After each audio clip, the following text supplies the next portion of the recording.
Good evening, everyone. We are live. Today is Monday, August 29th, 2022. I'm your host, as always, Adam Martin. This is Big Marcel. This is the MMAOB Daily Podcast. Marcel, how's it going, man? Glad to see your face again after a week away. How's it going? At least one person is happy to see my face again. Yeah, all good, man. All good. Kind of a quiet weekend, right? Yeah, I know people were like watching the KSI fight or whatever. I don't give a shit. I watched some CFFC, which is fun always, But yeah, that's it. Kind of a laid back weekend. A lot of other stuff to do. So it's always good to have a weekend off. And you yourself had a great weekend, right? I did have a good weekend. It's crazy, right? Because we don't get many off weeks, Marcel. So I wanted to take advantage of it. So I'm a complete dumbass, but it worked out okay. I'll tell you why. So 4 months ago, I bought tickets to a concert for Friday night. And then a month ago, me and Anita booked a trip at a resort, and I completely forgot about the concert, so I couldn't go to the show because I booked a trip to the resort. So I ended up giving my dad the tickets. He went with his friend, and he told me this crazy story about the concert they went to, which was awesome. I missed it, but I had a great time because we went to this nice resort called Blue Mountain here in Ontario. It's a couple hours north of me. Just a really nice place, Marcel. It's like a ski village, but it's in the summer, obviously, so there's no skiing going on. But it's really nice. Tons of people there. Had some really good food. Had a good time. Got some swimming in. Hung out with the family. It's just good, man. And here's the thing, Marcel. I just needed a weekend away, not to think about MMA too much, just to clear my mind, just to relax. So it was good. But I'm back. I'm ready to go, guys. I'm excited to talk about UFC Paris today. So that's what we're going to do today. 2 podcasts, but the second one's going to be short. It's completely optional if you guys want to join us for that one, but it'll be right after this. We'll basically go over the fight announcements that Marcel have on his page for the upcoming cards and some news and notes or whatever like that. And we'll also recap Contender Series on that one as well. But for this podcast, we're going to talk about UFC Paris, and we'll do Contender as well, Marcel, at the end of the show. So we'll do this for an hour, and then the next one will be half a show, like Marcel said. So let's get to the comments, guys. Glad to have everyone here. What's up, Glenn? Yeah, just to answer your question, Glenn. So it's 1.5, like Big Marcel said. What's up, Steve? How's it going? Good, man. I'm doing well. Yeah, Marcel, I was going to ask you, did you think about going to the show in Paris? Did you think about it? So the thing is, I'm working for Eurosport at that moment, so there are already going 4 or 5 people to the show there. So they don't just really need me, And there was also kind of a thing with being. There are a lot of media there, It's the first Paris event for the UFC. It's in France, so a lot of people are there. So it's difficult to get certain access and that kind of stuff. So I don't want it to be a pain to ask. I'll go maybe to another event with them and work there. But for this event, no, I have to let this pawn pass. It's okay, It's as long as I can do my work, it's okay. Fair enough. Antoine, what's up? What's up, man? We had a good weekend. Just talked about it. Went to a nice resort, chilled for a couple of days. It was really good. Like I said, though, I'm a dumbass and double booked myself, so I missed the concert I was supposed to go to. So it was good and bad. I just really wanted to go to that show, but it's my fault. So it is what it is. What's up, Bonnie? How's it going, man? Do you guys think it's next for the winner in the event? We'll talk about that, but I mean, I don't think they get a title shot, especially Gane because he just got one. Maybe Taha if he knocks him out. I mean, you could really market him, but we'll talk about that in a few minutes. One, Rafael Stoltzfus, Adam's chest hair swag, dude. I am so hairy, man. It's just hair everywhere, dude. It's bad. It's bad. That scene in 40-Year-Old Virgin where they're ripping the hair off the guy's chest? That is totally me, Marcel. You've seen that movie, right, Marcel? Yeah. It's one of my favorite movies. What's up, Gorilla? How's it going, man? Fresh cut. I cut it myself, like I told Marcel. Save money this way. I used to spend quite a bit of money because I was getting a really nice haircut from before, right? But I'm I'll do it myself. So save a few $100 over the course of the year. I mean, it is what it is. And I feel clean. I feel good. So I mean, I just bought some. What do you call that? That for clippers? Yeah, exactly. And that was I think I spent 45 bucks on it. Yeah, dude. After 3 barbershop visit, I have to be already out of it. So I know it really pays itself off. It depends what kind of haircut you want. If you just want it short like me, it doesn't really matter. But yeah. Do you guys think either fight could have their own raised champ? They're both throwing on for heavyweight. He's talking about Gane and Tuivasa. Definitely. It's definitely possible. We'll talk about that fight in about 45 minutes from now. Looking forward to talking about that, says Blades. What's up, Tristan? Yeah, your boy Khalid representing actually, is he representing Germany? I think he is, right, Marcel? So no, he's German. He's right? representing Lebanon. Oh, Lebanon. Okay, and then we do have your boy, the Dutch guy is representing Germany for some reason. No, he's representing the Netherlands. It's just a mistake. He said, okay. I asked him. Well, we do have Magomedov, yeah. Magomedov, and Dustin Stoltzfus is German, I guess. I mean, he lives there, so you got Nasrat Hakparas as well, but for some reason he's representing Morocco. There's more German fighters on the card than Paris fighters. Jesus. Yeah. I'll just blaze you against the winner main event. The wrestling is so good, and obviously the striking looked good for that 15 seconds of last fight. I mean, he's competitive with those guys. Save the questions, Antoine, for when we break it down, because I'll forget. But if you want to ask them again during the main event, you're welcome to. Okay, so like I said, we're gonna preview UFC Paris, and then we'll do contender. But I'm gonna go through Paris with Marcel first, and I'm looking forward to talking about this with you, Marcel. So just as I always ask you, Marcel, like, what are your initial thoughts on the card? Obviously, a lot of injuries, but what are your initial thoughts on this card? First of all, I love Paris. I've been there when I was 15. It's an amazing I want to go so much, man. I've never been there. It looks really nice in the pictures and stuff. It's nice, really, right? That's really beautiful, you know. And the thing is, like, if you're younger, you know, you're 50. We went to, I don't know if you know Louvre, that the museum. I've heard of it. Yeah, I've read the Da Vinci Code, so I know. Yeah. So the Mona Lisa is there.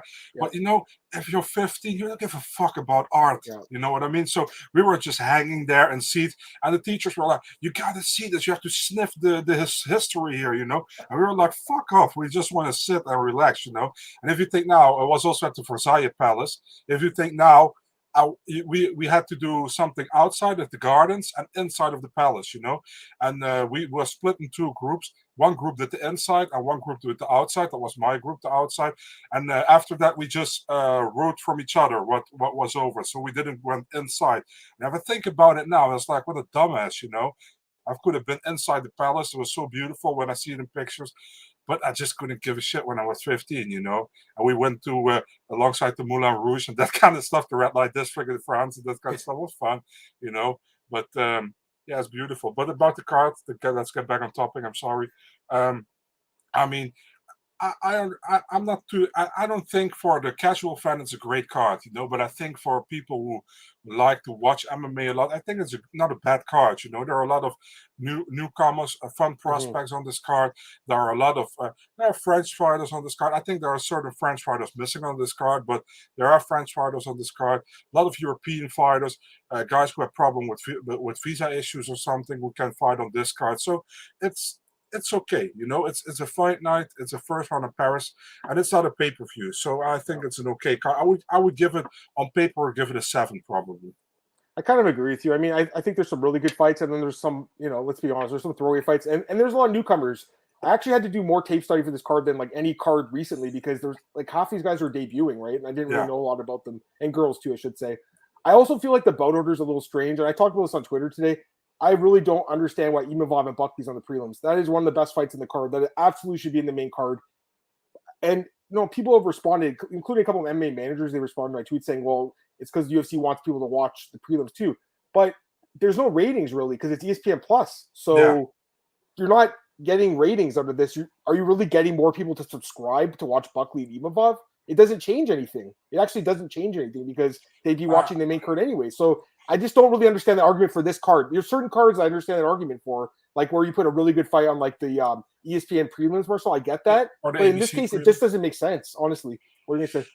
Or the ABC prelims, I understand that as well, you know, but ESPN Plus is like the whole card is in the US and ESPN Plus. Exactly. So it's like... It doesn't change anything. I know. I agree completely. Anyways, let's just get into the card because start it up here, man. Actually, there's one last question. This guy said something about the red light district to Tijuana. That's funny. And Glenn's talking about the card. He thinks it's just okay.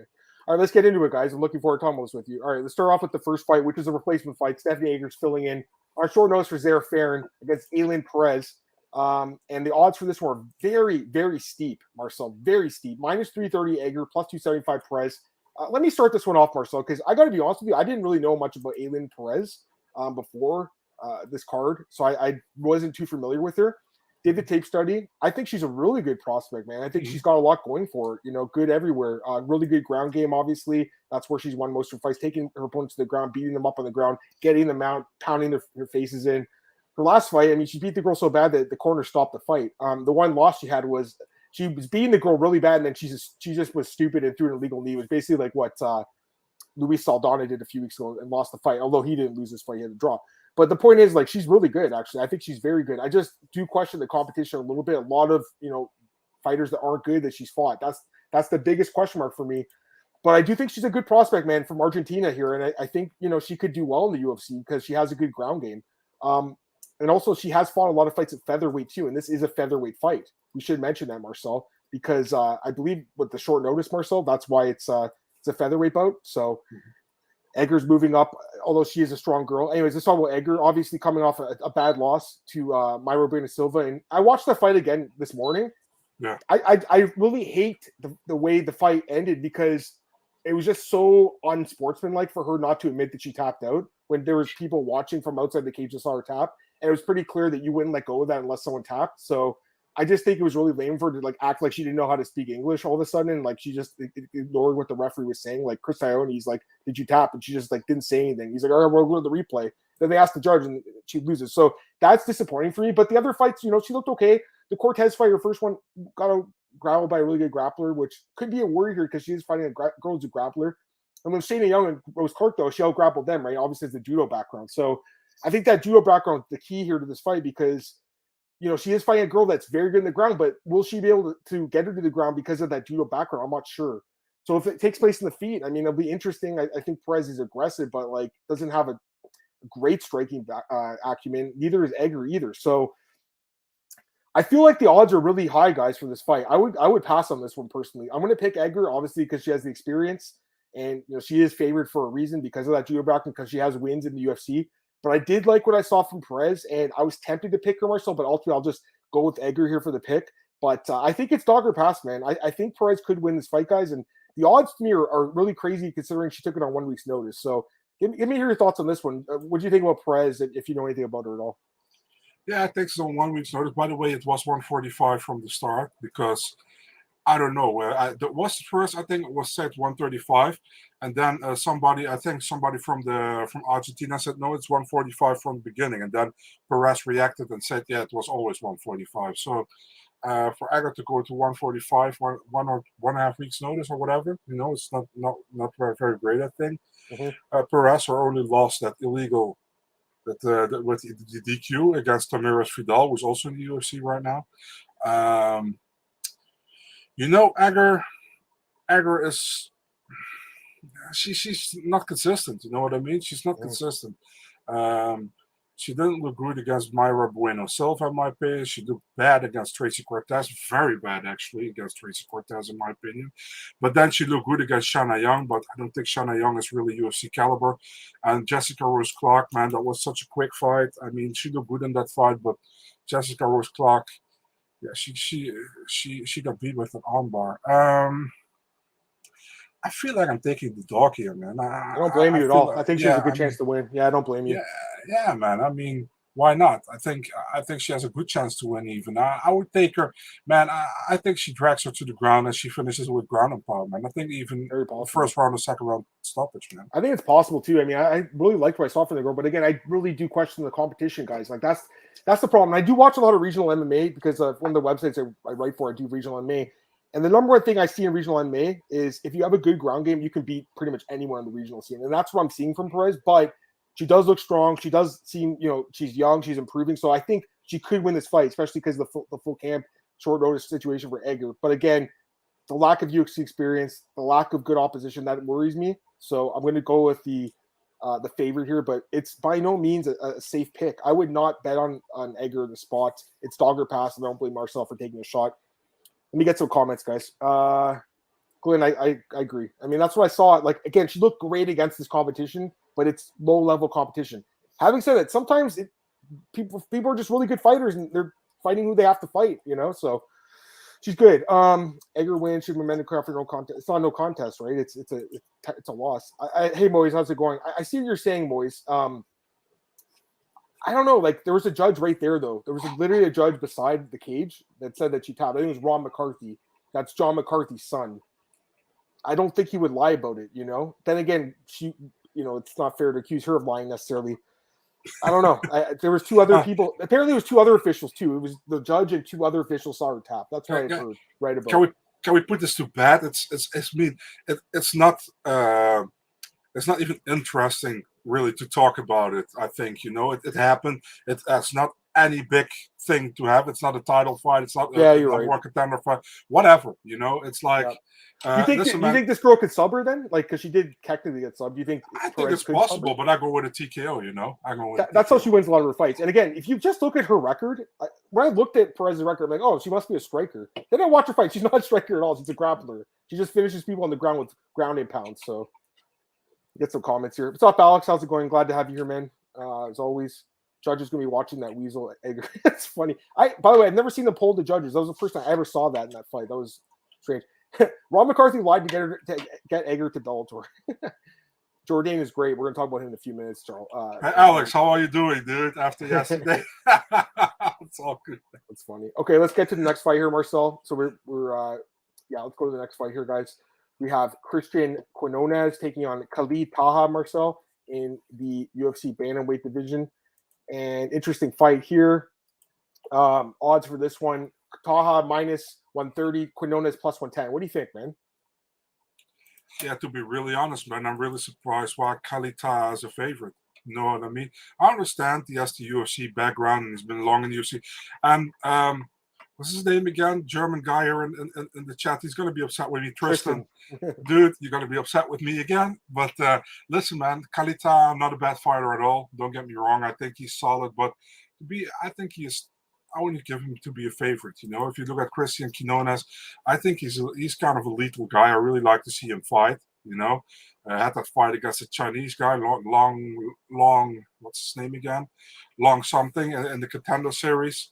Was an okay fight, I think. Kind of a low level bantamweight fight here, in my opinion. I think it's kind of like a 50-50 here.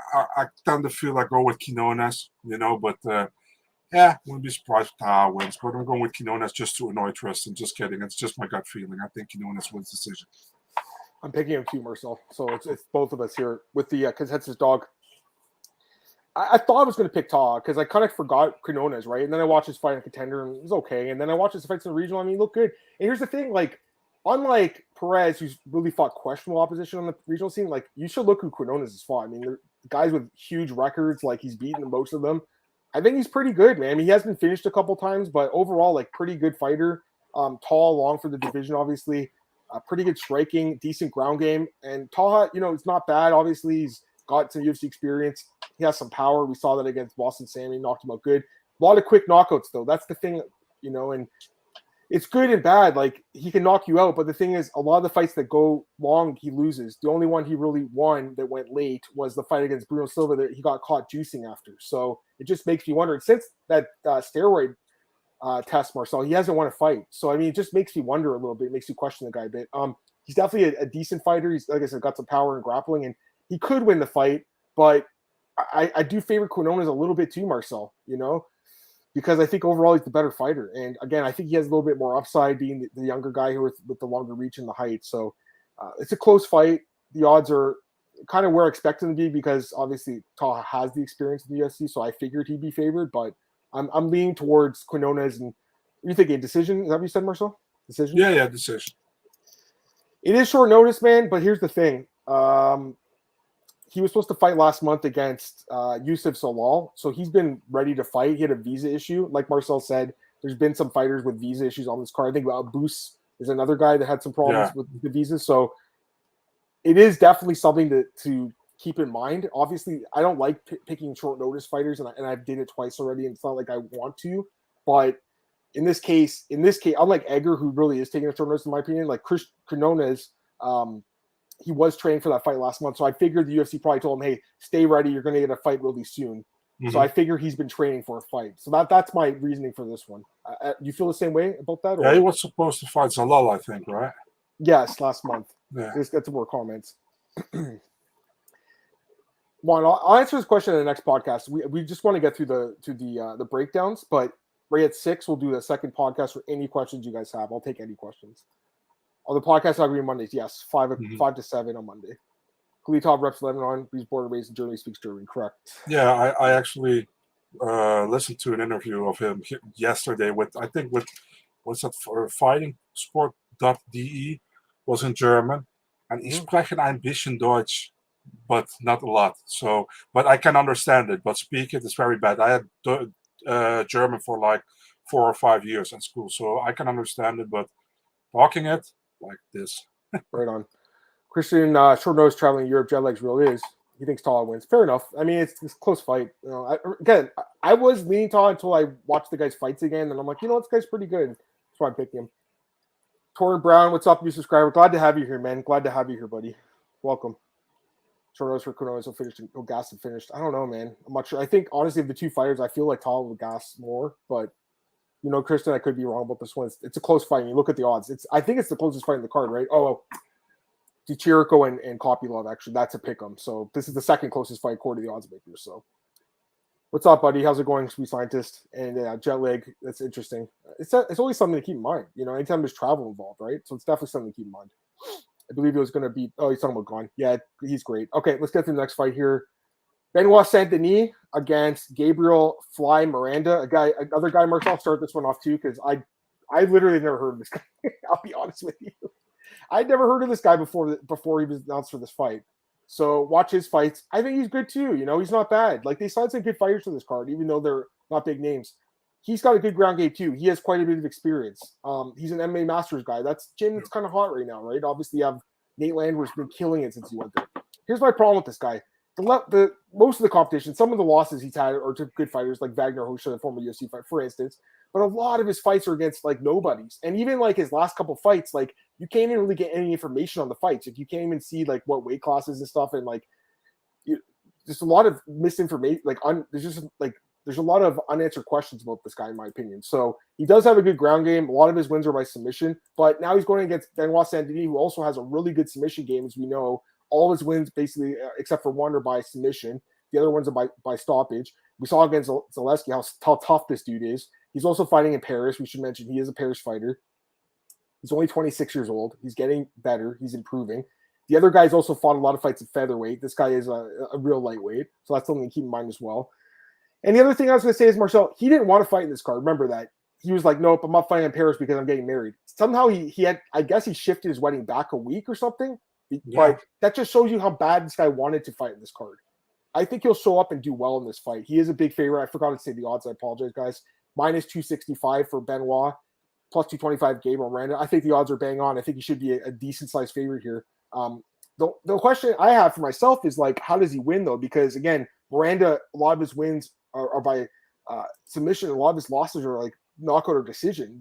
It's been a while since he's been submitted. I don't think he's ever been submitted, right? So I still think this guy could do it, though. I think Saint-Denis' ground game is good enough to possibly submit him. If not, I think he could just kind of grind him out. I got to go with Saint-Denis, Marcel. I think it's the safe pick here. Again, fighting at home, there's a lot riding on this fight. He needs to get the win here, and I think he will. So, Benoit Saint-Denis, I think he gets the job done. Your thoughts? Yeah, I agree. The funny thing is I was checking the records like yesterday or the day before, and I saw a fight in the Saint-Denis record. I was like, I was there. Which fight? Which one? The one against Artur Chapaniak, his second fight at Stare-Down in Belgium. I was there. I was like, oh yeah, he fought on that card. I completely forgot. There was also a title fight as well. So, Saint-Denis, most people probably remember him because of that beatdown against Zaleski with the horrible ref, remember? Yes. One guy's actually coming from Brave, right? So, I feel like Miranda, I always like Miranda also in Brave. I think he's a good fighter. He's a decent fighter. Although I would favor Benoit Saint-Denis, definitely in front of his home crowd. And he looked good in his last fight, dude. I think he looked solid. Lightweight is a good weight class for him. I'm picking him. I don't go with a finish, but I'm going with a decision win for Benoit Saint-Denis. Yeah, he's never won a decision, but this could be the fight where he does. Because, again, it's all matchups, right? He's fighting another grappler. So I think it's going to go to the ground. It depends on if Miranda can stop the submission attempts. Maybe he can, I think the guy's decent. Always thinks that Miranda round one finished live. Possibly. This guy's pretty tough, Benoit, man. You're right. It's different because it's submissions and knockout. But remember that fight, Marcel, with Zaleski last year? Like, you couldn't put the guy out. Like, you just couldn't get him out of there. And the ref should have stopped it, obviously. Miranda's mustache looks tough as hell, but I guess that dude. He kind of looks like Eddie Wineland, I think, a little bit. Like that same kind of, like, old school mustache. I see your question, A Loco, but again, we're gonna go through the preview. We'll save all the questions that are not Paris related for after this show because we're gonna do a second one at 6 just to take like questions and fight announcements and stuff like that. Bonus podcast for you guys. Okay, let's get to the next fight here. According again, I'm using UFC stats. I should say Marcel did post the bout order, and then like an hour after he posted it, they updated on UFC stats. Marcel, I don't know if you noticed that, but it was good to see. Okay. So yeah, this is the fight I mentioned earlier. I mean, I really, again, guys, I don't know why this fight is buried because to me this is like the most relevant fight other than like the first 2 fights in the card, top 2 fights, I should say. This fight is great. Nassourdine Imavov against Joaquin Buckley. Odds for this one. Imavov is a decent sized favorite here. He is minus 255, plus 215 for Buckley. So give me your thoughts on this fight, Marcel. We already talked about the bout order. We both don't agree with it, but just give me your thoughts on the fight. People were replying on my Twitter the whole time, why is Buckley on the prelim? I was like, guys, Imavov is the A side, not Buckley, you know. Buckley is great as well, don't get me wrong. Imavov, ranked middleweight, good fighter, had one hiccup in the UFC against Phil Haas, who like kept taking him down or kept trying him to keep him on the ground, pretty much tried to dry hump him in that whole fight, and it worked for him, you know. All the other fights, he looked good, you know. I really like Imavov, what I saw so far. Definitely the Shabazian fight was really good from Imavov, I think, and before that the Ian Heinisch one was also very good. So now I'm fighting Buckley, and Buckley is kind of a guy who's like, he has now a 3-fight win streak, and he did look good against Duraev, and against Arroyo wasn't that great, I think. He got the finish late. Abdul Razak Al Hassan, very close fight. I even think I scored it for Abdul Razak, if I can remember correctly. Was a split decision, could have gone either way, I think. But I have to take a mention as well. He lost to Alessio Di Chirico. Was that a fluke? Maybe, you know, I don't know. But still, he lost to him with a head kick where everybody was convinced that Buckley was going to knock him out, went the other way. I think Buckley is a fun fighter, for sure. But I think Imavov is just a level above him, to be really honest. You know, I think he's much more completer, better on the ground, in my opinion. And his stand-up is just more crisp. I think Buckley has more the knockout power than Imavov has. I think Imavov is just a little bit more patient, you know. I think Buckley always goes for the kill, and Imavov is more looking for the openings and trying to get you away, get you out of there. I'm taking Imavov here, you know, and I think there's a big possibility he can finish him. So I think a TKO in the second round would be possible. So that's what I'm taking. I really like this fight. I like both guys a lot, man. I think they're really good, but I just feel like Imavov like is really legit, like really well rounded, obviously, and I think Marcel, he's one of these guys that I'm not saying he's going to win the belt, but I think he'll fight for the belt at some point in his career. You agree with me? You agree with me on that one? Yeah, it's definitely possible, man. I think he's evolving in his fights even. You know what I mean? He looks better every fight, so it's definitely possible. He's 27. He's super young, so I think he's one of the better middleweights in that like bottom half. And again, when you have guys like Uriah Hall retiring, it allows these guys to kind of move up in the rankings a bit too. I think he's really good. I mean, he's looked great in the UFC, other than, like you said, the Haas fight, which, again, probably should have been a draw, to be honest with you. Like, he's looked great. I remember. Yeah, so I think he's looked wonderful, and Buckley's looked good, too, overall. I mean, Buckley's really surprised me, man. I got to be honest. Ever since when he came over from Bellator, I'm like, this guy's not that good, and he gets destroyed by Hall, and I'm like, all right, exactly what I thought. And then, you know, since then, he's did well. Like, 4 of his last 5 wins are by knockout, obviously, and he's won bonuses a lot of the time. So, devastating knockout artist. He obviously has a puncher's chance in this fight against anyone because he has so much power, and a kicker's chance too, I should say, Marcel.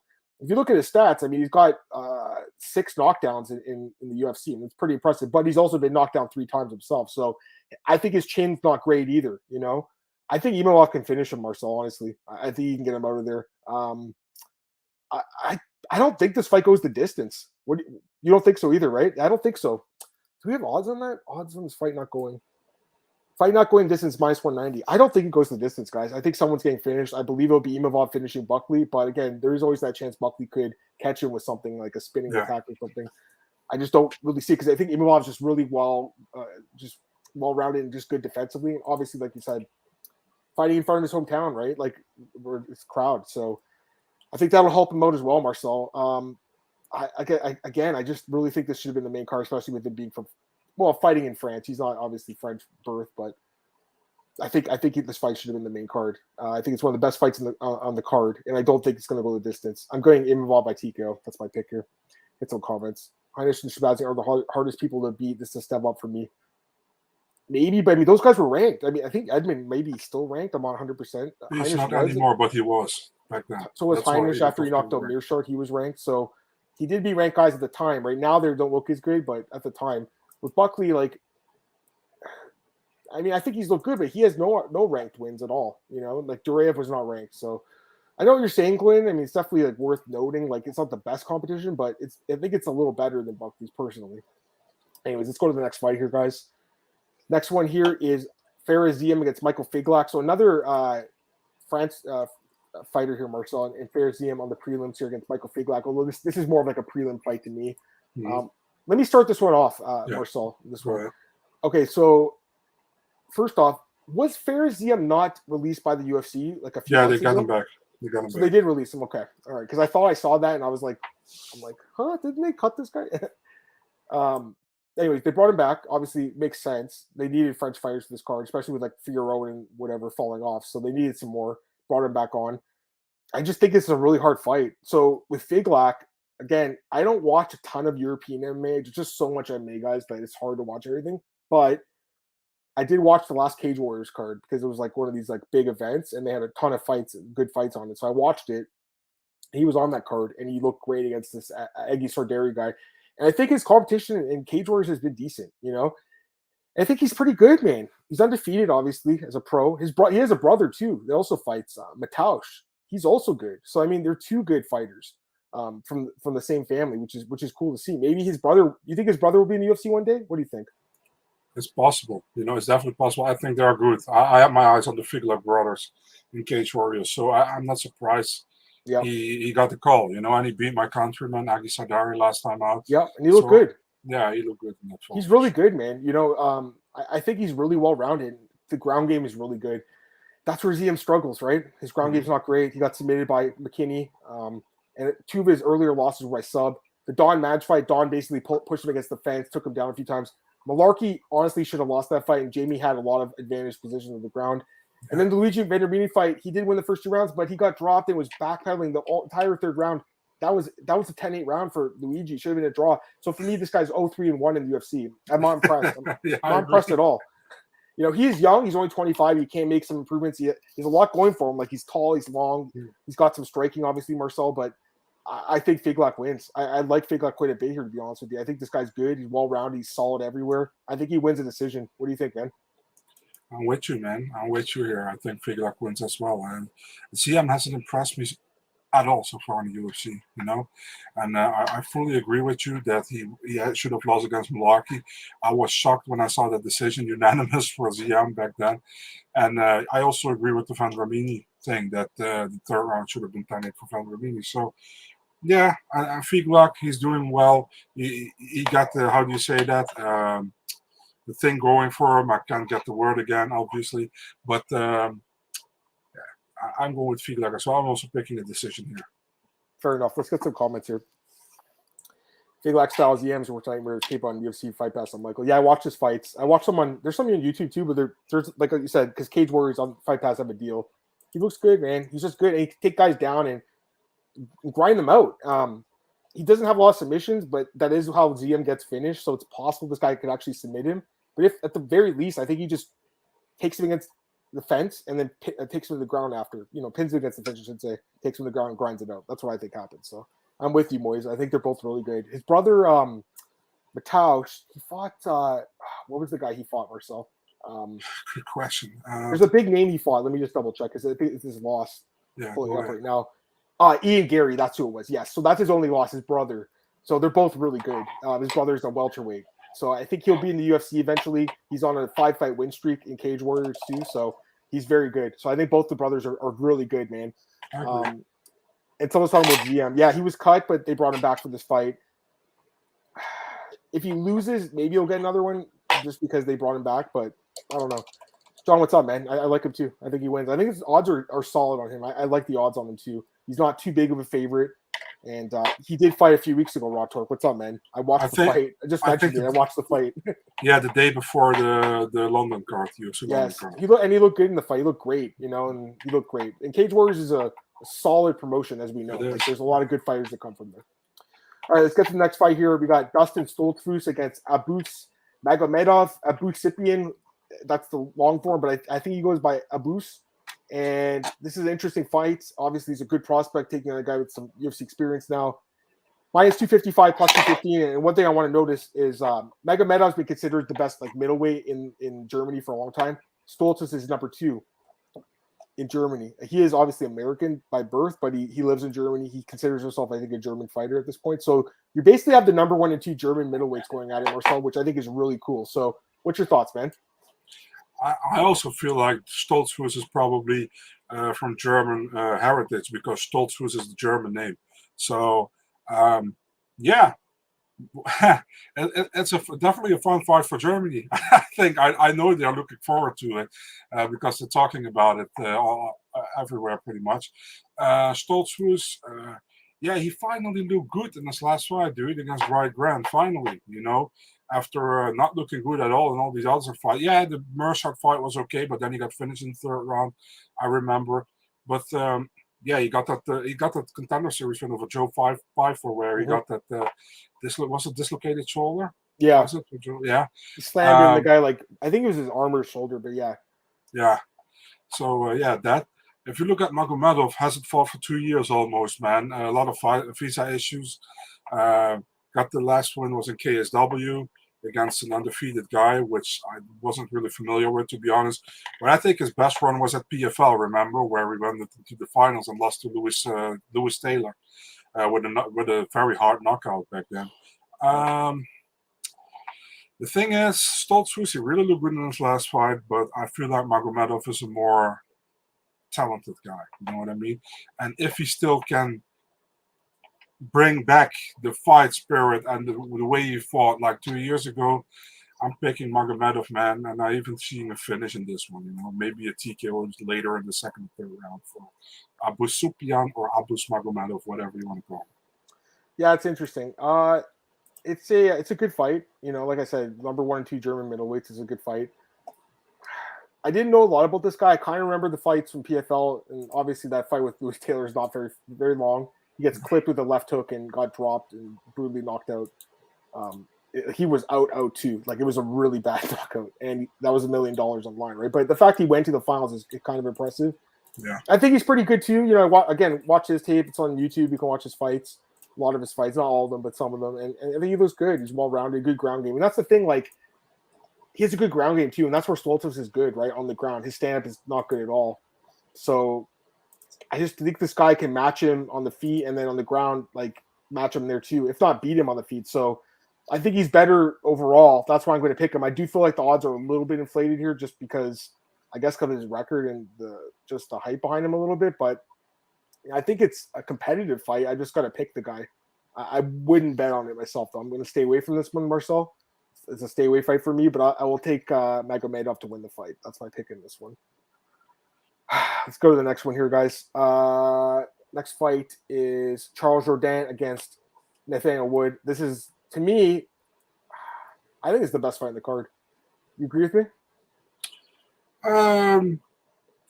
Maybe Whitaker Fattori, I would say. But besides that one, yeah, this one, yeah. Fair enough. I mean, that's a great fight. I can't really argue with you. I just love this fight. You guys know I'm a Jourdain homer, obviously, but I like Nathaniel Wood too. I like them both. When I'm breaking down fights, I don't really care where the guys are from. It's always nice to see a Canadian do well, and there's not many that are doing well now, but, it's not like by picking Jourdain, I'm being a homer. The guy's fucking great. We all know that. He's a phenomenal fighter. He's had some really bad luck in the UFC with the judges, in my opinion. Let me start this one off too, Marcel, because I love this fight. So the odds, let me give the odds up first. It's minus 135 Jourdain, Wood plus 115. So again, one of the closer fights on the card according to the odds. I think Jourdain's had a tough run with the judges. Like the Feely fight, okay, he probably should have lost that one. But the Kulubal fight, I did think he won that fight. I also think the Burgos fight, man, I'm still questioning that decision a lot. It really helped Shane out, though. I mean, it probably got him that deal. If you just say Shane had lost that fight, would he have had as much negotiating power with his contract negotiations? I don't know with PFL. But either way, Jourdain it's almost like it doesn't even matter what happened in that fight, the result. It's like the UFC's almost treating it as a win. And don't you feel like, I feel like they're treating it as a win? Because he's fighting a guy coming off a win who was some momentum here in Wood. Who also, go ahead. For me, Jourdain is still in front of Wood, so I don't know if that's... That's fair. Yeah, for sure. You know, they both fought recently, right? It was less than 2 Yeah. months ago. So like, I guess they didn't take much damage. It felt 1 like week. Woods' fight 1 was week a little in bit. between. Yeah, I felt like Woods' fight was a little bit more of like a war, I guess. But Jourdain didn't take much damage against Burgos. In fact, he was the one inflicting all the damage. And again, it's crazy when a guy outstrikes the guy 3 times and loses. I still don't really understand that one. But either way, I think this is a great fight. I think they'll both stand and bang. But I just think Jourdain's the better striker, man. I really do. I think he's got more power. I think defensively he's a little better too. And here's the thing, like Burgos, Arosa, those guys beat him with the grappling. I don't see Wood having success with the grappling being up at 145 in this fight. I think he'll stay in the feet, and I think Jourdain gets the better of him and wins the decision. I think it'll be a great fight. I think it's, like I said, one of the best fights in the card, could be fight of the night. But I think Jourdain just out-volumes Marcel and wins the decision, a clear decision this time, not one where we have to sweat it as much. So I like Jourdain in this fight, guys. I like the price too. Really cheap price on him. I think he wins the fight. What do you think, Ben?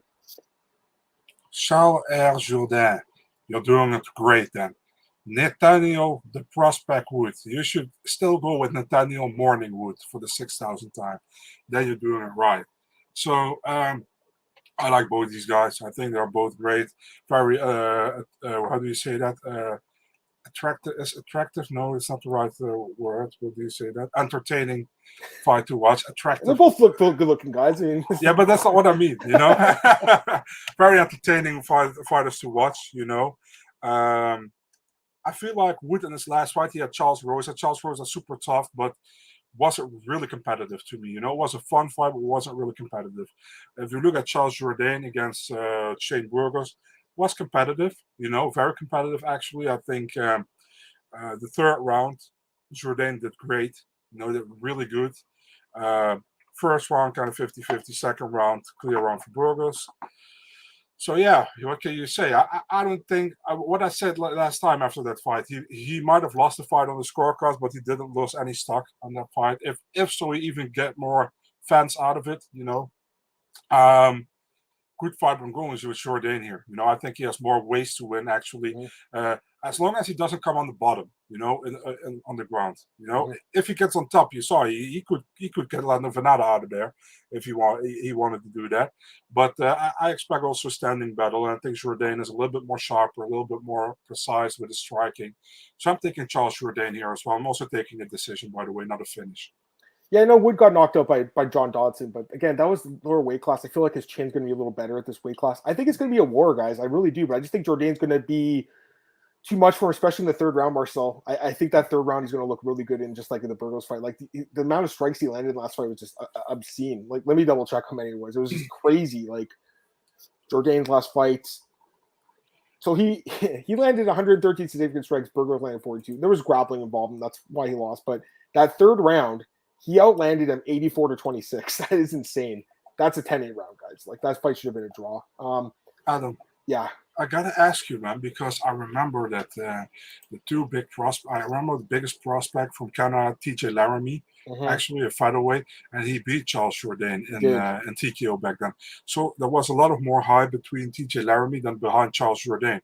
If you look now at it, both guys in the UFC, that's crazy, actually, because Jourdain have completely took that over. I think, many people are now would go if they now would fight each other, for example, many people would go Jourdain. I think, some fighters get better, some don't, some get worse, quite frankly. Yeah. I don't want to, be too harsh on TJ because he's had I'm not. He's had tough fights. He got caught after losing to 17 in Minard. That's kind of for harsh. Sure. I think they should have given him one more, personally. For sure, man. The Minard fight, I was surprised, to be really honest. The yes, I wasn't. That's a loss, he wants back, but Minard's a guy who can submit anyone. Let's be fair. Absolutely. No hit for me on Laramie, absolutely not. But I'm just saying, when both guys came into the UFC, there was no hype between after Jourdain, and Laramie was. I remember when he made his debut against Des Green, I'm like, oh man, he's gonna get smoked, and he did. Then he fought Doo Ho Choi, and I'm like, he's gonna get smoked, and he knocked him out, and I'm like, okay, maybe there's something here, and he's looked great since then. I think. Yeah. His record sucks though in the UFC. It's 4-4-1, but again, I think he's better than his record says, Marcel. Yeah, it's true. 100%. Yeah, so in my opinion. By the way, the other guy that's knocked out Laramie twice, Alex Morgan, he's making his debut on Contender Series. So he might be in the UFC too. This smart dude. He's now going with Alexander Morgan because you have Alex Morgan is that American football or soccer player, the girl. The girl, right? You know? Yeah, that's right. Okay, that makes sense. Yes, because I think I googled him the other day, and I'm like, oh, the soccer player came up. So, all right. Yeah. So I guess we have the same thoughts on that one. Okay, let's get to the next fight here, guys. William Gomis making his UFC debut against Jarno Errens. I believe that's how you pronounce it. Marshall, we'll talk more with these guys in a second here. The odds for this fight, Gomis minus 215, plus 185 on Errens. Best fight odds has it listed as William Gomi, Takanori's brother or something, but no, it's Gomis, I believe, right? Or Gomi, I guess, right? That's you pronounce it Gomi. Gomi, right? Yeah. But they have it spelled Gomi, like Takanori, which is funny. Okay, so the odds, like I just mentioned. Give me your thoughts on this fight, because again, I wasn't too familiar. I am now because I did the tape study, but what do you think of this Errens guy? He is a Dutch fighter, and then Gomi, what do you think of him? Go ahead. Yeah, obviously, Errens, I followed him since 2016, I think. I really know him well and talk to him pretty often. Nice. He's a solid prospect. The only thing that really is sometimes a problem with his fights is his takedown defense. That's the thing. And he's not bad on the ground at all. I think he has a good ground game, but a lot of the Dutch fighters have problem with takedown defense. But I feel like he's overall he's a fun fighter. People love to watch him. He was very popular in NFC, the German promotion. He got a title there. He knocked out Max Koga, actually. Familiar guy, Max Koga. After that, he lost to Mert Jourdain, which he fought before, got a win against him. Then he lost for the title against him. I recently had that fight against Alisha Abdullayev in Brave, where he had a bad first round, also with the takedown, and he got hold down. But the second and third round was much better, and he had that crazy throw that you can see on Twitter if you type his name in. Yeah, man, he's a fun fighter. He's just that most of the funny thing is I think I got 2 or 3 TKOs and 5 submissions, but he prefers to be on the feet. He's not really a ground fighter. He's a fun fighter. If you look at Gomi is from MMA Factory, right? With Cyril Gane and Imavov as well on this card. Was supposed to fight. Actually, it's not really short notice for him. He was supposed to fight at the Aris card the day before. So he was already trying to make weight and was in the camp. So also fun fighter, pretty wild fighter, definitely in the beginning of the fights, trying to knock your head off. 2 fun prospects. It's difficult, for me what I'm gonna do here. I think it's kind of a toss up, but man, I'm not going to go against my countryman in this one, I'm not going to do it. So I'm taking him with a decision. But I wouldn't be surprised the other way around. I don't see a finish for either one. I think it will be a close fight, 50-50. Pick him, in my opinion, and I'm going with my countryman. So I agree with George. I mean, this is a clear prelim. Like, no offense, Marcel, but this fight should not be in the main card. No, he's your guy, but this is ridiculous. It's on the main card because Gomi is French. Let's be honest. That's why. Yeah, but why not put like a guy that's like been in the UFC, like Denis or even Ziam? Listen, why is Di Chirico against Kopilov? Yeah, you're right. That fight also. But anyways, let me just give my thoughts on this one. So again, I didn't really know much about these guys, and then I watched the fights. I think they're both decent, but I think Gomi's the better fighter, Marcel. I got to be honest with you, man. I do. I think he's more well-rounded. That's why I have to pick him. I think he's just going to grind this guy out. That's what I think happens to your boy. Having said that, it'd be nice to see a really sweet knockout here. So let's see if the Dutch will bring in the kickboxing background here. I don't know, but I think the other guy's just going to kind of grind him out. That's what I feel like happens here. So Gomi by decision. That's what I'm thinking. Could be a good fight, but I still really think this should be on the prelims, just based on the fact that they did anything. UFC, it was short notice too. That's the other thing. So last time, I agree with you. Don't get me wrong. Last time we had Horegi against Lucindo, and everybody was like, "Yeah," but I said that should be in the main card. I said that fight would be good. Yeah, that's true. I really like that fight. This one, I'm not so sure about. That's just my thoughts. But again, what's the point of crying about it, right? Like, it's not going to change anything. I agree with you, man. So yeah, there are fights like for example, Imavov Buckley who deserve to be on this main card. So I agree with you. Yeah, it's probably why Alessio was on the main card, because he's the one who knocked out Buckley. But again, I mean, that fight could be good, but that fight could be terrible. We'll talk about it in a second here. Gomi, high fight IQ. I think so too. That's what I think. All right, let's get to the next fight here. John Makdessi against Nasrat Hakparast. UFC lightweight division. Odds on this one. Haqparast minus 225. The Bull, John Makdessi plus 190. So another French Canadian on this card, which is nice to see. So we have two French Canadians here, and we got the German fighter Haqparast. What's your thoughts on this one, man? Is he French Canadian? John Makdessi. He is. I didn't know, didn't I? Well, I mean, kind of, because he's from Halifax, but he basically fighting out a TriStar. Spent a lot of time in Quebec. That's why I said that. But you're right. I mean, technically, I guess he's from Halifax, which is not. I was in Halifax. Remember the summer I went on my trip out there? So there's some French spoken there, but you're right. It's mostly English. But the fact, I remember him from his time at TriStar. I think we all do. He doesn't train there anymore. He's training with what's the gym called? He's training with that guy Waldo Cortez Acosta. That gym, whatever that one is. So he's at a different gym now, guys. Obviously, he's bounced around gyms. We know that he's been at quite a few, but that's where he is now. Anyways, give me your thoughts on the fight. Oh, so we're cool with Jean Makdessi, Jean Makdessi. John Makdessi. I remember when he came into the UFC, people were very high on him. He had that crazy spinning backfist knockout against Kyle Watson. Dude, I gotta stop you for that one. Just watched it again today because I was there at that fight. That was one of the first UFCs I ever went to. I think it was the second UFC card I ever went to. Kyle Watson didn't get off the mat for like 10 minutes. I honestly thought I witnessed a death in person. Like, it was so brutal. And watching again a replay, unreal. That card is one of the greatest MMA cards of all time. Just a phenomenal card. Like, so many classic fights in that card. So many classic knockouts. That didn't even get a bonus because he had Randy getting knocked out by Machida with that crane kick later on. So, just an amazing knockout. I just wanted to mention that. It was so crazy, man. Yeah. He was also on the receiving end of a crazy knockout against Lando Vannata, right? I was at that one too, man. I was at that fight too. That fight was crazy. I was at all those fights. I've been at like maybe 4 or 5 of his fights in Toronto, but that fight was insane too. That was the same with Yu Choi and Cub Swanson, same card. So crazy. Yeah. It wasn't some crazy fights, So Makdessi in his last 5 fights, he just only lost 1. He got 4 wins. He got that win over Bahamondes, which look really good now. A split decision win. Was a close fight, not gonna lie. If you look at Haqparast, the thing with Haqparast is he's a good fighter, I think, but every time he gets a step up in competition, he doesn't show up, in my opinion. He got completely outstruck by Bobby Green. He got completely out-wrestled by Dan Hooker. The Drew Dober knockout, I remember. I think it was a favorite going into the fight at a certain point, Mm-hmm. He got knocked out. He got a beautiful knockout win over Joaquin Silva. I give him that for sure. Mm-hmm. And actually, I remember when he fought Diakese in Hamburg, I picked him to win that fight, and many people were on Diakese. And that was maybe his best complete performance in the octagon against Mark Diakese was the show that night. And it was in front of his home crowd in Hamburg. Still, I think Nasrat wins this fight, man. I think he has the youth. I think he has the strength, and I think he has the technique to win against Makdessi. I think Makdessi's super tough guy. I don't see Nasrat finishing him. So I'm going with a decision win for Nasrat here after 3 rounds, obviously.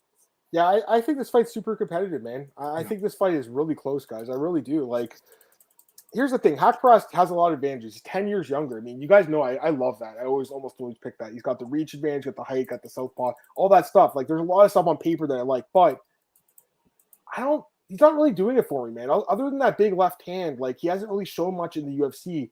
He's just an okay striker. His ground game is kind of non-existent, to be honest with you. Like, he's kind of one-dimensional. Now he's fighting a guy who, to me, is the superior striker on paper, a guy who can mix it up better, a guy who's a better striking defense, a guy who has more experience. He's only older. That's the only thing against John Makdessi here is the fact that he's older. And that could be the reason he loses, but honestly, the fact he beat Bahamondes, who I think is a better fighter than Haqparast, quite frankly, that's a huge win. I don't know if really that fight was super close. Like, it could have went either way. But still, the fact he won that fight is very impressive to me. And, like, his only loss in the last 5 is to a guy who's former welterweight, or now he's a welterweight, I should say, in Trinaldo, so a big lightweight. I mean, the guy's really good, in my opinion, at striking. Like, throughout his career, like, it's been proven hard to outstrike this guy. His weakness is the ground, mostly. Yeah, of course, he's been knocked out a couple of times by Cerrone and Banana, but those guys are good fighters too, with good striking, with good knockout power. Haqparast has got a left hand, and I just think Makdessi will be too smart and will avoid it, man. So I feel like this fight is really close. I think it goes to decision. We're going to be sweating the scorecards here, but I think Makdessi can be more like varied with his attack, throwing more kicks, and mix it up better and win the decision. So I'm going with the underdog here, John Makdessi plus 190. I feel like this is a very close fight, and you're getting almost 2-1 on him. I gotta take a shot on him here. So that's my pick, Marcel. And just some comments here. He also agrees the odds are off, and he agrees with you. So there's kind of back and forth there. I mean, this fight to me is very close. I don't agree with the odds. I don't think Haqparast has looked good at all lately. Again, has been against good competition, Marcel, but I also think Ignacio Bahamondes is really fucking good, dude. He's really good, bro. And he beat him. And he beat that guy. So that's huge. And I think if he can beat him, he can beat Haqparast, who I don't think is good. So I know it's not like the best way to break down the fight, but that's kind of what I'm looking at, because to me, this fight is really close. DKC's only half decent fighter. Haqparast beat him 4 years ago. I mean, Joaquin Silva's decent, like Marcel mentioned, but he's not great either, I guess. He's had some really tough losses lately, like the Ricky Glenn fight, so really not that great. So I kind of agree with you, I guess. Both coming us, yeah, I mean, the layoffs too, right? Makdessi hasn't fought in, what, a year and a half? So it's been a while. Haqparast, I didn't know was he injured? I didn't even realize that. He had fought earlier this year. I guess he was injured. I know his mom died, if I'm not mistaken. Is that what happened? Yeah, that happened as well. Yeah. So he's had some personal tragedy. I think it'll be a good fight, but I think Makdessi gets the job done. This could also be a potential fight of the night. It could be like the Bahamondes fight, where it's just a war. Adam, people saying Nasrat is overrated, but it depends where you put him, man. I put him in between maybe top 20, top 25, around there. Nasrat Haqparast. I thought so too, but the last two fights have really kind of like maybe not like him as much. But I mean, he's good. He lost to two good guys, so let's be fair. So I mean, I agree with you. He is ranked higher than Makdessi, but it doesn't mean he can't win the fight. Oh, for sure. Everything's possible. It's a close fight in my opinion as well. I agree, and I think the odds are a little off. So you're getting almost plus 200 Makdessi. I'm taking a shot on him. So I understand. The age bothers me, guys, obviously, but it bothered me against Ignacio, and he beat him. So broken hand. Okay, that's worth it. It's worth mentioning for sure. All right, let's get to the next fight here. We got Alessio Di Chirico against Roman Kopylov. I'm going to start this one off too. First off, the odds are a pick'em minus 110 each. I believe those odds are correct, and I'll tell you why. Because I am having a hard time picking this fight. That's my honest opinion on this one. This is a really fucking hard fight to call, guys. Like, there's really nothing that separates these two, in my opinion, other than slightly more experience in the UFC for Di Chirico, which is the reason I'm going to pick him. That's the only reason, though, because I feel like it's super close. They're both super inconsistent. They both haven't looked great in the UFC, but again, Di Chirico does have a couple wins. He has some knockout power, as we've seen. He has the ability to go the distance and win close fights, as we've seen as well. But he's still a hard guy to trust. And Kopylov has some power. We've seen that, but again, hard to trust. So two guys are hard to trust. I don't think this fight should be so high in the card. I'm confused why it is, but I don't know. I mean, I'm picking Di Chirico, but it is not a confident pick. I could listen to an argument for Kopylov, and I would listen to it for sure. I'm just picking Di Chirico because of the experience and the fact he actually has won in the UFC already. So that's the only reason I'm picking him. What about you, man? Kopylov has been a total bust in the UFC, in my opinion. I remember him making his debut against Carl Roberson. I think you picked him in that fight, actually, against Carl Roberson. Yeah. And he got submitted by a kickboxer, pretty much. It's like, what the hell? I saw him fight in Fight Nights Global. He looked good there, and then he got submitted by a kickboxer. The second fight took a long time because of the visa issues again, and then he fought Albert Duraev. And he didn't look good at all either. The third round got a little bit better because Duraev was gassed, but still not good enough, lost the fight. Di Chirico, very inconsistent fighter. Sometimes looks good, sometimes he doesn't. For example, he looked good against Buckley, knocked him out, and then got knocked out by Abdul Razak Al-Hassan within 11 seconds. So it's kind of a 50-50 fight. But I'm no way going to pick Kopylov anymore. I'm done with that. The way he fought, I'm really not confident in him. And Di Chirico knows probably that he needs to win this fight again. Same goes for Kopylov, don't get me wrong, but I would go with Di Chirico here. So I'm taking Alessio. I think he knocks him out in the second round, TKO. That's how he wins a lot of his fights, but I also could see a decision too, like a close decision. I just think it's a very hard fight to pick. I'm not betting on this fight. I'm staying the hell away from this one, guys. Staying the fuck away from it. Chirico's a weird guy. They're both kind of hard fighters to bet. Dude, this is, I agree. Yeah. It's minus 110 each. It's literally the closest fight in the card. It's very hard to pick this fight. Don't you guys think it's crazy Benoit at the UFC 3 years after first ever amateur fight? Yeah, it's crazy, man. Especially guys that back in the day they would fight for years and not even get a shot. I can think of a lot of examples of that. So he was pissed the world he beat Buckley. He was so angry. I think they gave him the bonus, but apparently he was like really pissed at Dana and Sean Shelby, and they were like, "Why is this guy angry at us?" Because we just gave him $50K. So yeah, I grant Glenn, it makes no sense. Let's be honest. This is a good question, George. I'm not 100% sure. I don't know the answer for that. I don't know. I mean, it's a great question. He's asking about the judges. Great question. Someone else saying local judges, maybe. I'm not sure 100%. All right, let's get to the co-main event now. This is one of the best fights in the card, obviously. Robert Whittaker against Marvin Vettori. Awesome fight. Two guys that have lost to Adesanya twice, so it's just great matchmaking. It makes a lot of sense. Odds for this one are obviously Whittaker's favored, as he should be, minus 230, plus 195 from Vettori.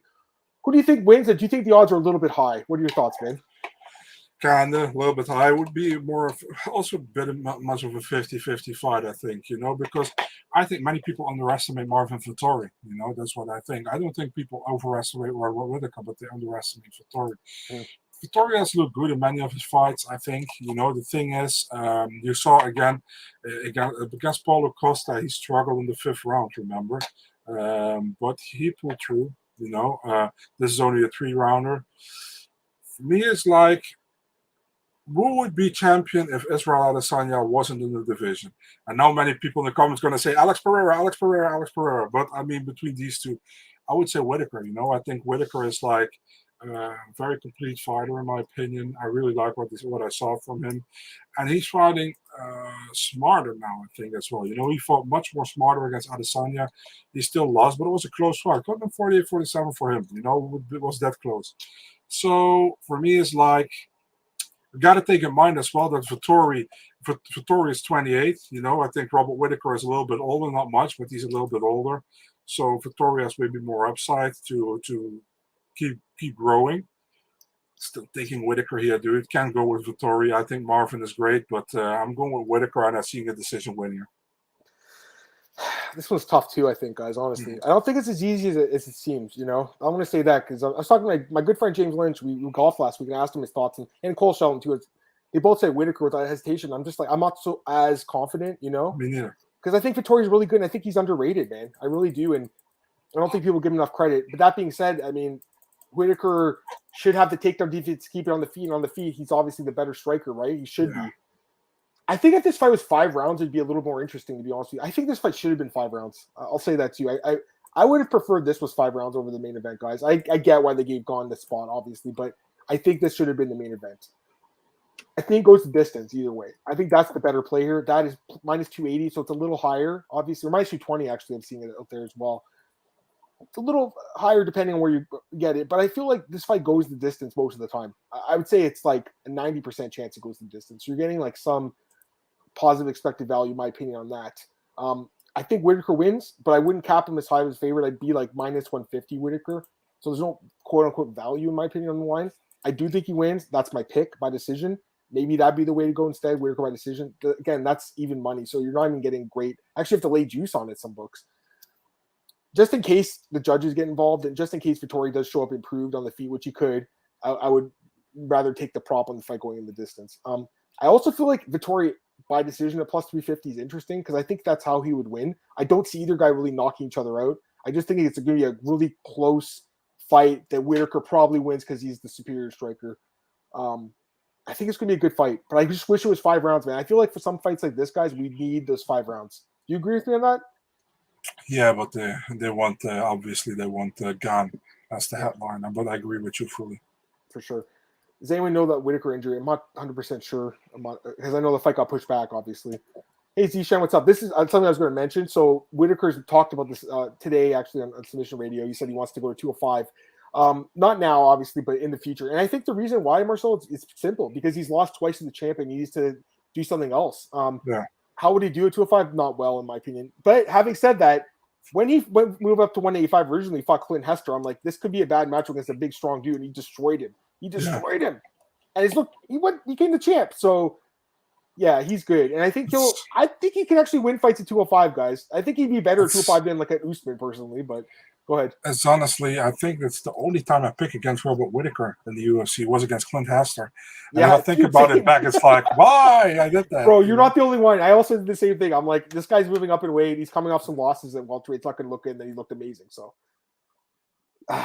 Marvin doesn't have power. Yeah, he doesn't have as much power. I mean, will he outstrike him in volume? Probably not. But again, the judges do get involved. You never know. Imavov versus Whittaker, Victoria in the future. Probably that'd be a good fight, and I think we could see it. Whittaker decision lock, no locks, but I think that's how it works. I think that's what happens here. And imagine Kopilov wins against Kiriko. Marvin will fight as a lunatic against Whittaker because Marvin gets really angry if Alessio de Kiriko loses. I don't know if you know that, but that's true. Yeah, no, for sure. All right, now let's get to the main event. This is the last fight on this card that we're going to break down. Gane taking on Tuivasa. Odds for this one, Marcel. Astronomical, minus 540 Gane, plus 420 Tuivasa. I'm going to assume, I'm going to go on a limb here and say you're picking our guy here at Gane. But here's my question for you. How does he win? I think that's the question to ask. How does he win the fight? Give your thoughts. He wins the fight via TKO in the third round because Tuivasa will be gassed after 2 rounds. Can I jump in? I completely fucking agree. I have the same thoughts. I was thinking 4th round, but I think 3rd's possible. That's when he knocked out Lewis. Yeah. I completely agree. I mean, listen, almost all of Ty's fights are ended by knockout, right? Almost everyone. The Blagoy fight went the distance, that's it. And then Sergey submitted him. That's it. I mean, otherwise he goes the distance or he gets knocked out. He knocks his opponent out, right, for the most part. So I completely agree with the 5 rounds. I just feel like he's going to get tired. And other than a puncher's chance in the 1st round, I don't really see him winning this fight. I think Gane, just go ahead. Kind of smart, dude. You saw how we fought against Francis. Is that Francis found that switch with the wrestling, because Francis would have lost if they kept standing. He's so technical, and it's crazy because he's been not a pro for a long time in MMA. I know he wasn't kickboxing and Muay Thai, but still, so I'm thinking definitely Gane here, Oh, for sure. I mean, I think we're going to pick Gane. I'd love to see if someone did take Ty in the comments, if you guys are taking Ty by knockouts plus 600. Marcel, I bet on him in his last 5 fights, Ty. So I like the guy. I have a good read on him. I bet on him in his last 5 fights, guys. And he's won all by knockout, including the Lewis fight. Which, remember I called that one and people were saying it was crazy? So I know this guy's good. He's got a lot of power, but I still question the overall MMA game. And he's fighting like one of the most well-rounded guys. And again, Gane 7-0 until he fought Nagano and lost a very close decision to the champ. Because he basically went for a submission and ended up on the bottom. That's what happened. If he stayed on top, he would have won the belt. You know that, right? He would have won the belt. So he's great. I think he wins. And like I said, the question is, how does he win? I believe he knocks him out. Do you think a submission's possible, though? Because that's plus 400. What do you think? Well, I mean, why not? He showed it before, and I don't think Ty's ground game is that great, so why not? I think you could sit him, too. So, I mean, that's the 2 options here. I don't see going the distance, guys. Either you go Gane, knockout plus 130, or submission, maybe sprinkle plus 420. I don't see him going to the distance. I don't think this fight goes 5 rounds. Maybe, but I doubt. I just don't think Ty can go 5. I don't think that's the way he fights. So that's my thoughts, and we have the same thoughts, really, which is interesting. Let's get some other comments here. People are like over/under on they're kind of like, split on the over/under, I should say. Gone by sub is possible, man. It's very possible. Yeah, Loco, I think it's possible, too. Again, I favor a knockout, but the odds are really good on a sub. Very good. He did take him down. Exactly. He went for that submission and screwed up. Marcel loves Gane because he's a heavyweight, fights Dutch.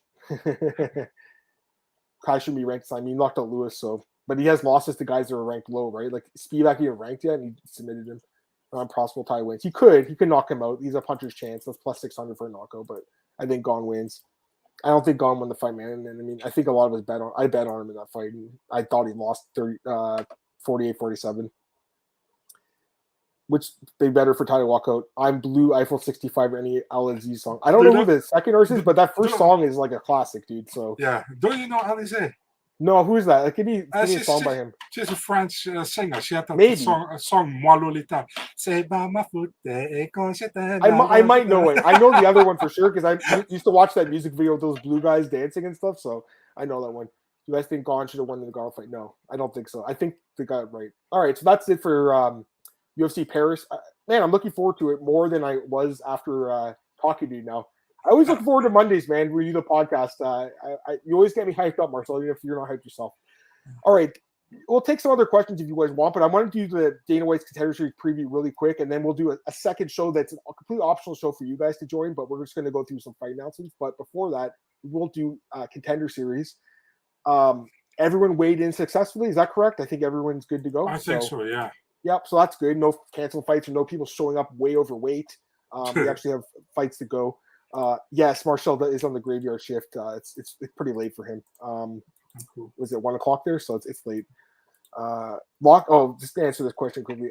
I hate the word lock, man. If you ever heard me here, but it have to be gone.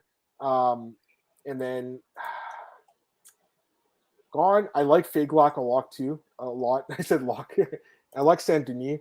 There's a couple I like, but I think there's a lot of 50-50 fights, man. I really do. So, all right, let's get on this card, guys. Let's go through it. We'll start off with the first fight. I'm going to share the screen here, Marcel, so you have a hand because, again, we're not as familiar with these guys. Alex Morgan, the guy I mentioned, Alexander Morgan, it's Blake Balder. Odds on this one, Morgan, -210, Balder, +180. Quick thoughts? Yeah, I'm just disappointed with Blake Builder. I mean, if your last name is Builder, you go with Buddy. You go with Buddy. You go with Blake Bodybuilder. You know what I mean? Oh, Balder. I don't know how you say it. I'm just kidding. Like the bodybuilder. Yeah. Yeah. That's an amazing nickname, actually, now I think about it. Yeah. So, he's the CFFC champion, right? He got that win over Rivaldo Carvalho last time. Yep. He's a solid fighter, but on the other hand, the Canadian guy, Alex Morgan, is also a solid fighter. I think both guys are very good. It's a fun fight. Chess master. Yeah, it's a good one, actually. I like it. He's from TriStar, I think. Yep. A good fighter as well. He got his last loss is against Charles Jourdain. Okay, that's okay. Former WBC fighter. Didn't he fight Aldo, this guy? I want to say. Is that the same guy? It's possible. I don't know. Yeah, possible. He has 2 wins over TJ Laramie, actually. So, he fought a guy named LC. What the hell? I'm thinking about a different guy. Sorry, with the Luis Nogueira guy, but he's fought a lot of obviously. Who the hell is LC? Check him out. LC. Nothing. Oh, that's Fabio Hollanda guy.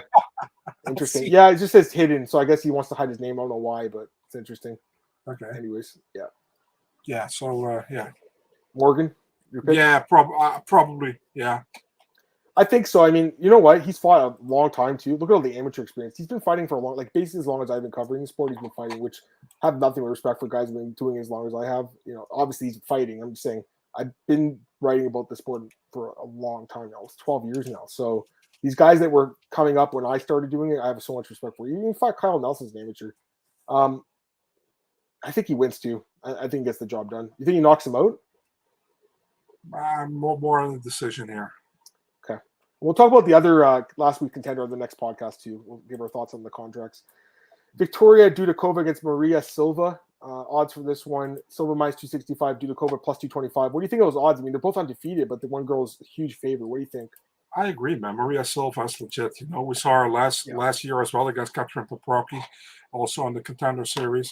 I'm definitely going with Silva here, man. I think if she wins, she gets a contract. Yeah, I guess that'd be my pick too. I'm not as confident as you, I guess. I don't think Katrin Poprocki's good at all. I don't know if you watched The Ultimate Fighter. Yeah. Terrible on the show. I just don't think she's that good. But I mean, again, she has more experience. She's undefeated too. She's fought better competition. She should win. I'm just not as confident as you, I guess. I would pick Silva though.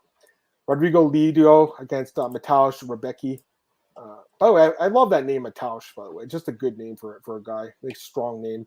You got Mateusz, -230. His opponent, +195. Any thoughts on this one? Yeah, I'm taking the Polish guy here, man. I think he's a very talented fighter.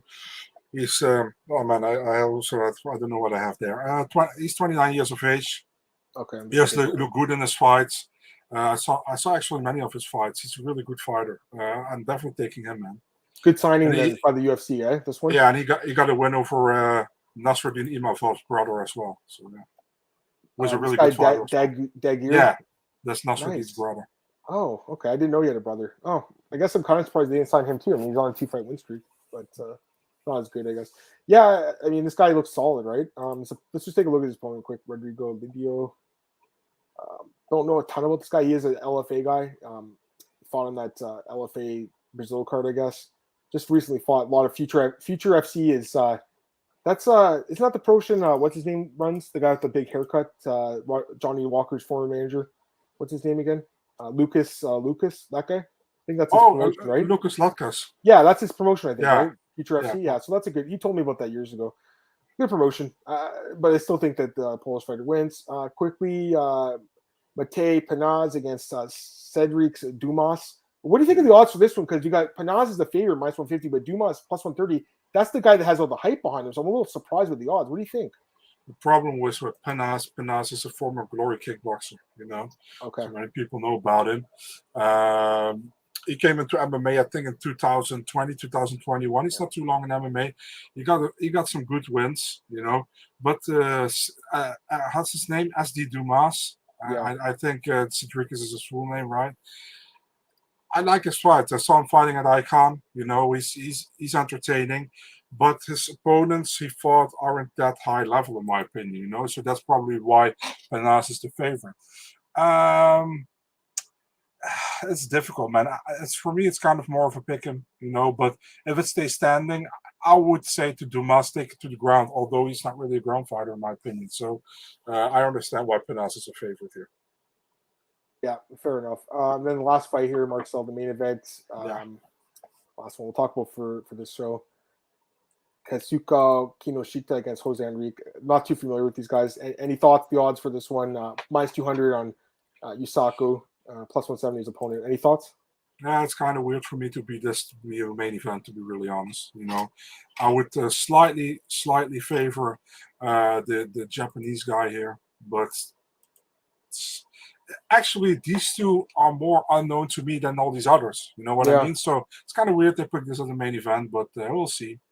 Guess the matchmakers like them. All right, let me get some last comments here, guys, and then we'll get out of here. Marcus, what's up, man? Me too. I like him too. It's cheap money line. I think he wins, so I like him too. What else we got here? They're talking about LC's probably none of Askarov's aliases. That is so funny. That's funny. I just look him up who he was, so I know who he is. Who is he? Lou Casanes. Okay, I don't know who that is. Me neither. What's up, Andrew? I haven't seen you in a while, man. Yeah, maybe he's fighting a superior striker. I guess that's what the odds are. I just saw that crazy knockout with that head kick and Icon. That's kind of where I remember. All right, let's wrap up this show. We'll start a short one if you guys want to join us. We'll just do some fight announcements. We'll do a recap of Contender. We're going to do a really short show, probably like 20 minutes max. Just plug your stuff quickly, Marcel. There's a lot of fun today, guys. Appreciate everyone in the chat. Had a lot of people in the chat today, which is awesome. Plug your stuff. Let's get out of here for this one. You guys should be satisfied. I sang a line of Alizé for you guys in French. I spoke a little bit of German on the podcast. So it's Big Marcel24 on Twitter and Instagram, and my articles, Eurosport.nl's mixed martial arts section. Yep. I'm Adam Martin on Twitter. You guys know podcast available on YouTube, MMA Oddsbreaker, iTunes, Spotify, all those places. Like, share, subscribe, tell your friends about it. Appreciate everyone in the chat today. Bookies.com. I got my best bets out tomorrow. MyMMAnews.com, got some news articles there, and then obviously MMAOddsbreaker.com, our home for all your MMA news and odds. Have a good day, guys, and we'll be back for the second show here. If you want, you can join us. Within a minute. Yeah, within a minute, we're going to start the second one, just with fight announcements and stuff like that. Totally optional. If not, if you can't make it, no worries. Be back next Monday to recap UFC Paris and preview UFC 279. So I'll talk